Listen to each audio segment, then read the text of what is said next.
হাস্তে ওয়াতি নম্বর কিসা ফাইকেন college শহর গুরুনগর গ্রাম পঞ্চায়েত বেখবজা 2 নম্বর তাই 3 নম্বর word আমচায়া তংনাই লুকুর থাং পাইলাই শুও বেলাইखेन जोंजाल ओंक्लायो तानि हले लामानि बाबायनि फाइसिं ड्रेन सानाम जायगा हाइन बागैनो आमजानि लुकुरकनि नक रगबो हाइनो वाति नम्बर फाइकेन तै हाबै थांबायो अन बागै आमचाइनि पञ्चायतनि आदं हाइकेबा आमचाइनि एमएलए नेता मन्त्री रंनो कक साइ वाइरवाइ कयनुनारा फनो तावसा जरति फनो सामबेरि जायगाको हाइन बागैनो बर बुखिथिं थाइखिथिं बकाइ मानिया तामनि हले बरगनि बुखिथिं खाइमान थाइरगो थांगैनाय तैरक हाबखै तै थुइ दंगो अबनो तैनो तिनि कला शहरनि गुरनगर ग्राम पञ्चायत तमा 2 नम्बर वार्ड तै 3 नम्बर वार्डनि आमचाराव जल जागै थानसाके गुरनगर ब्लक बुसकांगो कला शहर कुमारघाट लाहार कतर कासुलाइखा গৌরনগর যেটা আমাদের এলাকা কৈলাসহর থেকে কুমারঘাট আমাদের রুট বন্ধ করেছি আমরা।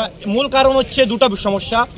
আমরা 4 বছর ধরে এই রাস্তা রুট হচ্ছে, আমরা অত্যন্ত খুশি এই রুট হচ্ছে, কিন্তু এই রুট হওয়ার ফলে আমাদের প্রথম থেকে দাবি ছিল যে এখানে পাক্কা ড্রেন করে দেওয়া। গৌরনগর 2 নং ওয়ার্ডের শব্দকর পাড়া যে এলাকা একটু সামনে থেকে চিরাকুটি অবধি যেন পাক্কা ড্রেন করে দেওয়া হয়, এবং গৌরনগর যেটা হচ্ছে গেটেসি পেরিয়ে যে রুটটা রয়েছে সুদা সার্কিট হাউস পর্যন্ত যাওয়া যায়, সেই রুটটার অবস্থা বেহাল।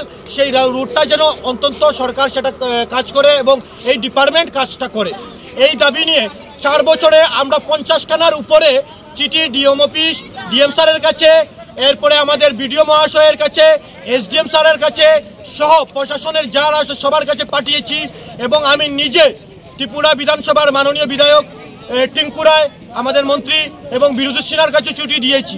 এবং বিধানসভায় এই কথাটা উঠেছে, আপনারা ভিডিও ফুটেজ বের করে দেখতে পারবেন যে এই বিষয় নিয়ে কথা হয়েছে কিনা বিধানসভায়। তারপরে ত্রিপুরা রাজ্যের সরকার মুখ্যমন্ত্রী থেকে সকল আধিকর্তা সবাই জানে এই রুটের এবং এই ড্রেইনের সমস্যা।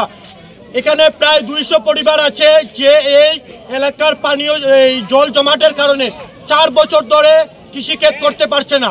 সামনে কৃষিক্ষেত এবং অনেকজনের নির্ভর এই এলাকা মধ্যবিত্ত পরিবার যারা কৃষক খেতে যাদের নিজের উপার্জন সেখানে।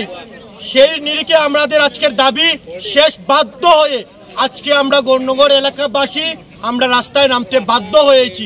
আমরা একটাই দাবি রেখেছি, আমাদের দাবি যতক্ষণ পর্যন্ত মানা হবে না এবং পাক্কা ড্রেন এবং রোডটা যেন কমপ্লিট না করে দেওয়া হবে, পাক্কা ড্রেন না করে দেওয়া পর্যন্ত আমরা কেউ আন্দোলন তুলবো না। চাই আমাদেরকে কথা দিতে হবে, ডিএম স্যার এসে, এসডিএম স্যার এসে এবং ডিসি স্যার এসে আমাদের কথা দিলে আমরা কথা মানবো না। আমরা ওনাদেরকে দেখে নিয়েছি। আপনাদের মূল সমস্যাটা গৌরনগর গ্রাম পঞ্চায়েত এলাকা কোন জায়গায়? এটা হচ্ছে 2 নং ওয়ার্ড এবং 3 নং ওয়ার্ডের মধ্যবর্তী জায়গাটা। কি সমস্যা মূলত? মূল কথা হচ্ছে আমাদের যেটা পানীয় জলের যেটা সমস্যা, যেটা হচ্ছে ড্রেনটা যদি হয়ে যায় পাক্কা ড্রেন করে দেওয়া, আমাদের এটাই দাবি। ড্রেন না হওয়ার ফলে কি সমস্যা হচ্ছে? এখানে অনেক বাড়িঘর পানির নিচে আপনারা দেখতে পারেন, এবং অনেক কৃষকরা ক্ষেত করতে পারছে না 4 বছর ধরে। অনেক আপনারা দেখে আসুন, আপনারা একটু দেখলে বুঝতে পারবেন জলের নিচে জমি রয়েছে এবং গলা অবধি জল। আপনারা এই বিষয় নিয়ে মানে স্থানীয় প্রশাসনকে জানিয়েছেন? সবাইকে জানিয়েছি এবং কি মুখ্যমন্ত্রী পর্যন্ত জানিয়েছি ভাই।